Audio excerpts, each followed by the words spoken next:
संध्या, अरे ओ संध्या! कमला देवी आंगन में खड़ी जोर से चिल्लाई। संध्या छत पर कपड़े सुखा रही थी, आवाज सुन नहीं पाई। कमला देवी फिर भड़की, कहाँ मर गई है अपशकुनी? काम पड़ा है घर का और ये रानी कहीं आराम फरमा रही होगी। संध्या एक विधवा थी। उसकी शादी को बस 1 ही साल हुआ था कि उसके पति रजत की एक सड़क दुर्घटना में मौत हो गई। तभी से उसकी सास कमला देवी उसे मन ही मन अपने बेटे की मौत की वजह मान बैठी थी। संध्या की एक 6 महीने की प्यारी सी बेटी थी कुहू, लेकिन कमला देवी ने उसे आज तक कभी गोद में नहीं उठाया। घर में अब बस 4 लोग थे, कमला देवी, धर्मवीर जी, संध्या के ससुर, संध्या और नन्ही कुहू। धर्मवीर जी बेटे की मौत के बाद जैसे दुनिया से कट से गए थे। बस अपने कमरे में रहते, बाहर कम ही आते। संध्या ने धीरे से आकर कहा, माँ जी बुलाया? कमला देवी गुस्से से बोली, आप आई महारानी? छत पर बैठी थी मजे से? नहीं माँ जी, कपड़े सुखा रही थी।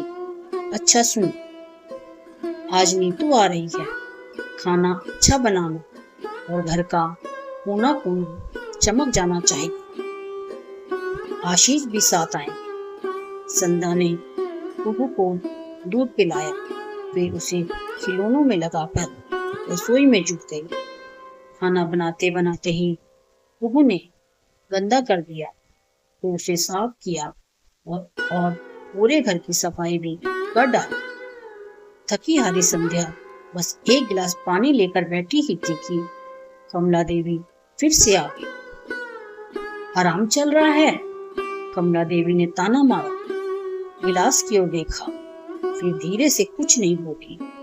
शायद मन में कुछ शंका उठी थी कि कहीं बहू कुछ ठंडा गरम तो नहीं पी रही। गिलास उठाकर सूंघा, फिर उंगली डुबोकर देखा। अरे ये तो सिर्फ पानी है, मैं भी ना। वे बड़बड़ाए। शाम होते ही नीतू और आशीष आ गए।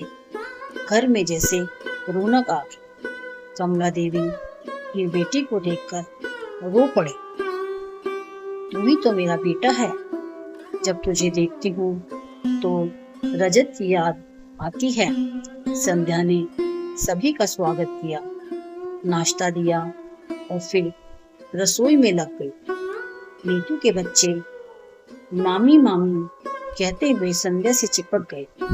उन बच्चों से संध्या और कुहू का भी मन बहलने लगा। अगली सुबह नीतू ने संध्या का हाथ बटाया और फिर अपनी माँ से कहा, माँ, भाभी बहुत समय से मायके नहीं गई, अभी मैं हूँ यहाँ, आप उन्हें 2-3 दिन के लिए भेज।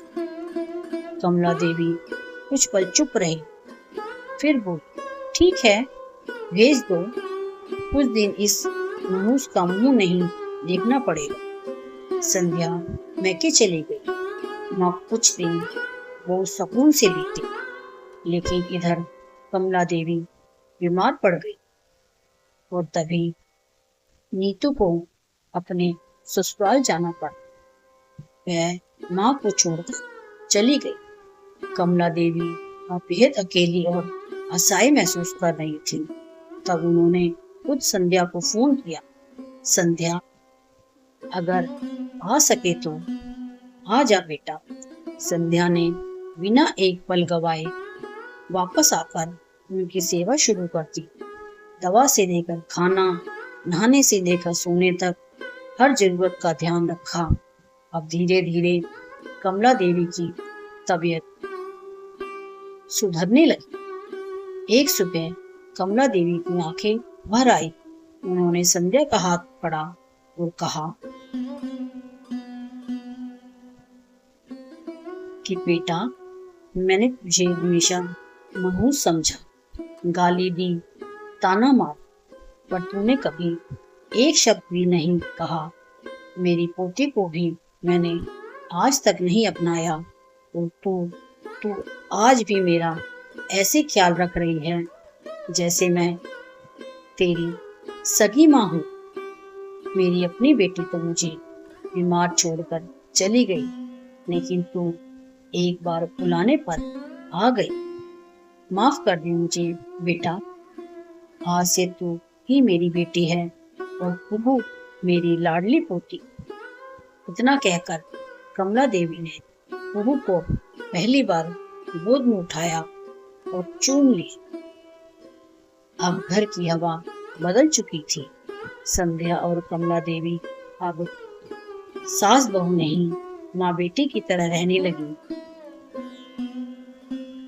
धर्मवीर जी भी अब बाहर जाने लगे थे और घर में कुहू की किलकारियां गूंजने लगी थी।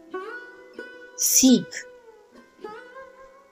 कभी कभी जिसे हम मनहूस समझते हैं वही सबसे बड़ा सहारा बन जाता है। प्यार और सहनशीलता से पत्थर दिल भी पिघल जाते हैं। तो दोस्तों, आपको यह कहानी कैसी लगी कमेंट बॉक्स में जरूर बताएं।